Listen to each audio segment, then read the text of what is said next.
এই সাপের বিষ এতটাই শক্তিশালী যে এটি শিকারকে মেরে ফেলতে সক্ষম। এদের বিষ রক্তকোষ ধ্বংস করতে পারে এবং দ্রুত শিকারকে মৃত্যুর কোলে নিয়ে যেতে পারে।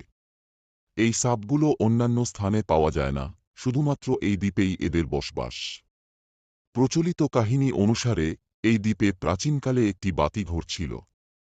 বাতিঘরের রক্ষক এবং তার পরিবার এই সাপের আক্রমণে এক রাতে মারা যায়।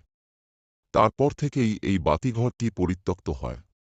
স্থানীয়রা বিশ্বাস করেন যে এই সাপগুলো বাতিঘরের আশেপাশে আরও বেশি সংখ্যায় থাকে।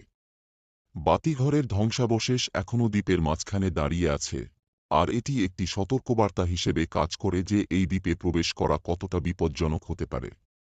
আজ ব্রাজিল সরকার এই দ্বীপে সাধারণ মানুষের প্রবেশ নিষিদ্ধ করেছে। শুধুমাত্র বিশেষ অনুমতি নিয়ে গবেষকরা এবং বিজ্ঞানীরা এখানে আসতে পারেন, কেননা